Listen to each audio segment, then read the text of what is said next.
Hello નમસ્કાર વિદ્યાર્થી મિત્રો, દ્વિતીય પરીક્ષા ધોરણ 9 અને વિષય સંસ્કૃતના પેપરનું સંપૂર્ણ સોલ્યુશન આપણે આ વિડીયોની અંદર જોવાના છે. તો આ વિડીયોને અંત સુધી જોવાનું ભૂલતા નહીં. ચેનલ ઉપર જો પ્રથમ વખત આવેલા હો તો ચેનલને સબસ્ક્રાઈબ કરી દેજો અને આ વિડીયોને તમારા અન્ય મિત્રો સુધી શેર કરી દેજો, તેથી તેઓ પણ આ સોલ્યુશન નિહાળી શકે. તો આપણે વાત કરીશું વિભાગ એ કે નીચે આપેલા સંસ્કૃત શબ્દોના સાચા અર્થ સામે આપેલા વિકલ્પોમાંથી શોધીને લખવાનું છે. તો અહીંયા પહેલું છે કે પ્રાજ્ઞ, તો એનો અર્થ થશે સજ્જન. બીજું ગુરુ, તો એનો અર્થ થશે પાતળું.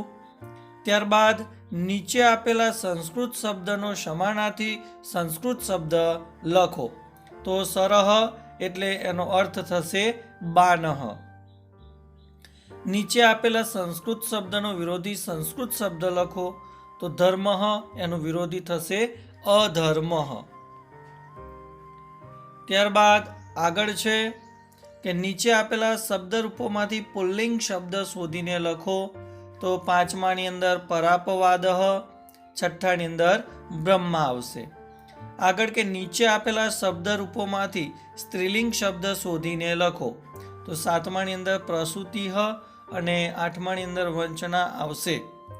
ત્યારબાદ ગુજરાતી શબ્દનો સંસ્કૃત શબ્દ લખવાનો છે કે ઓળખીને, તો જવાબ આવશે વિજ્ઞાય. ત્યારબાદ કૌંસમાં આપેલા શબ્દરૂપમાંથી યોગ્ય રૂપ પસંદ કરી ખાલી જગ્યા પૂરો.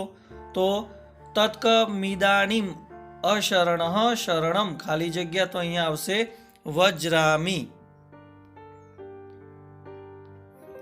ત્યારબાદ 11મો પ્રશ્ન છે કે સૂચના અનુસાર લખવાનું છે. તો રેખાંકિત પદનો કૃદંત પ્રકાર લખવાનો છે. તો ક્ષંતુમ અહર્તિ મામ, તો એની અંદર જવાબ આવશે હેત્વર્થ કૃદંત. ત્યારબાદ સંધિ જોડવાની છે.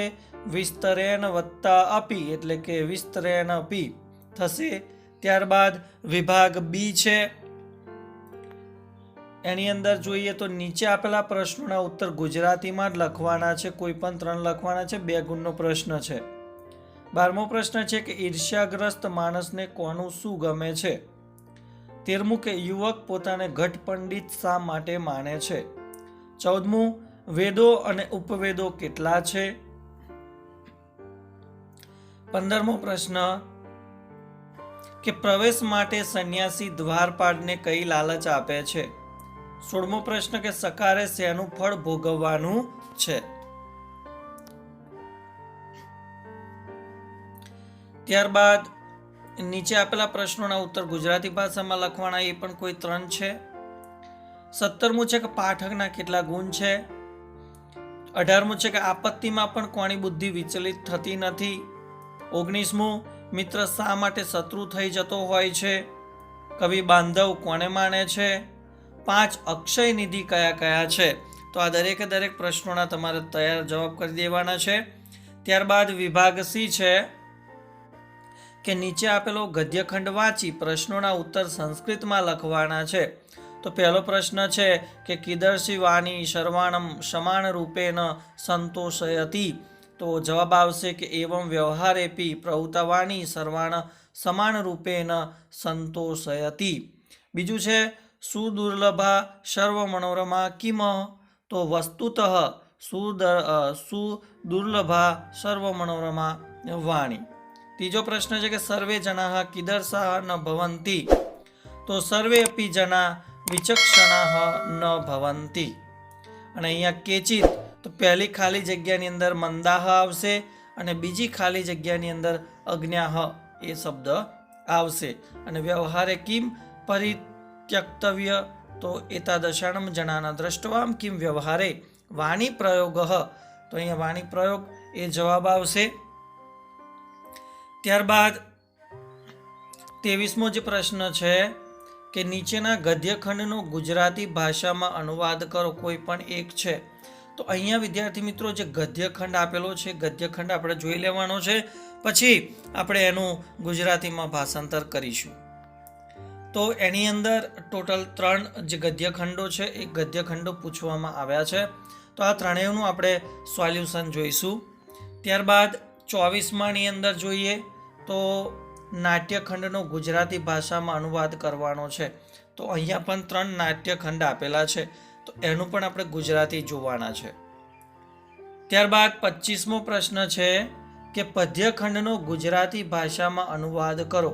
તો અહીંયા જે પહેલો પદ્યખંડ છે એનું ગુજરાતીમાં અનુવાદ જોઈએ તો સારું ચરિત્ર, શૂરવીરતા, ઉદ્યમશીલતા, પંડિતાઈ અને સારા મિત્રોનો સંગ્રહ, ચોર ચોરી ન કરી શકે તેવી આ 5 બાબતો અવિનાશી ખજાનો છે. વિરોધી ગુણ ધરાવનારા સગાઓમાં પણ માણસોની એકતા કલ્યાણકારી હોય છે.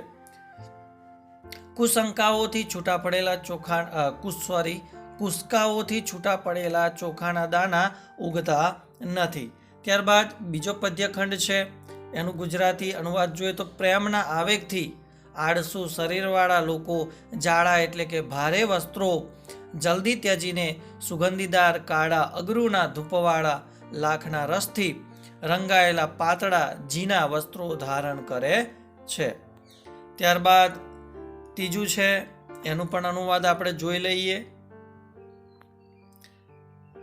કે દશરથ નામનો રાજા હતો, હાથીઓ અને અશ્વો વાળો, પુણ્ય કરવાના સ્વભાવ વાળો, મહાન કીર્તિવાળો, સરળ અને ખૂબ યશસ્વી હતો. રામ નામના તેમના પ્રિય સૌથી મોટા પુત્ર, ચંદ્ર જેવા મુખવાળા, વિશેષ જ્ઞાન ધરાવનારા અને સર્વ ધનુર્ધારીઓમાં શ્રેષ્ઠ હતા. ત્યારબાદ આપણે જે ગદ્યખંડ જોઈ ગયા એ ગદ્યખંડનો આપણે અનુવાદ જોઈ લઈએ. તો 23મા પ્રશ્નનો પહેલો જે ગદ્યખંડ હતો એનો અનુવાદ કે જો સૌના મનને પ્રસન્ન કરનારી વાણી બોલવાનું શક્ય ન હોય તો સભા વચ્ચે ભેગા મળીને સભામાં હાજર રહીને શું મૂગા રહેવું કે નકામું બોલવું એ પ્રશ્ન છે. અહીં મહારાજ મનુ ઉત્તર આપે છે કે સભામાં પ્રવેશ ન કરવો અથવા સમજદારીપૂર્વકનું વચન બોલવું. ન બોલનારો કે વિરુદ્ધ એટલે કે ખોટું વચન બોલનારો પાપી થાય છે. ત્યારબાદ બીજો જે ગદ્યખંડ હતો એનું આપણે અનુવાદ જોઈ લઈએ કે આમ છે ત્યારે એક જ વાણી સૌના મનને સંતોષી શકતી નથી. ખરેખર જે ઋષિઓ દ્વારા સ્વીકૃત સંસ્કારયુક્ત હોય છે તેને મૃદુ અને સરળ વાણી ગમે છે, કર્કશ અને કપટયુક્ત વાણી નહીં. એટલે આ બધા સાથે વાતચીતના પ્રસંગે એવી વાણી જ યોગ્ય હોય છે. ત્યારબાદ ત્રીજો જે ગદ્યખંડ આપેલો હતો તો એનું પણ આપણે અનુવાદ જોઈ લઈએ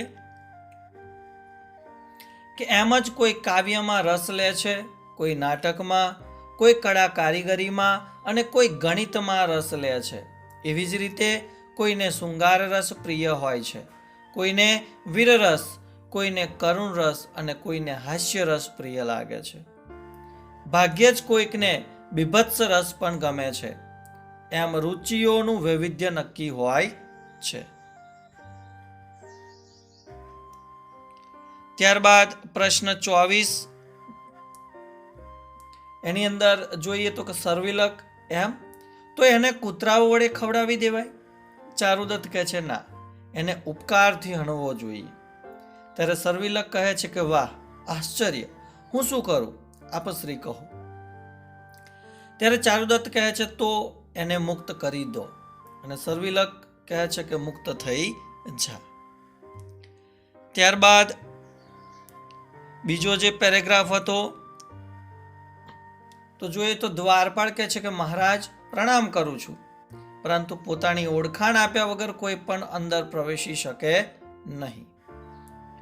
સંન્યાસી કહે છે કે સાચું, આ તારો અપરાધ માફ કર્યો, પણ આજથી માંડીને તું સંન્યાસીઓને, પંડિતોને, બ્રહ્મચારીઓને, વિદ્યાર્થીઓને, સ્ત્રીઓને અને કન્યાઓને રોકી ન શકે.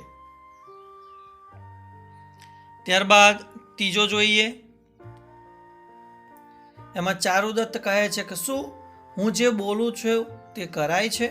સર્વિલક કહે છે એમાં શું સંશય છે?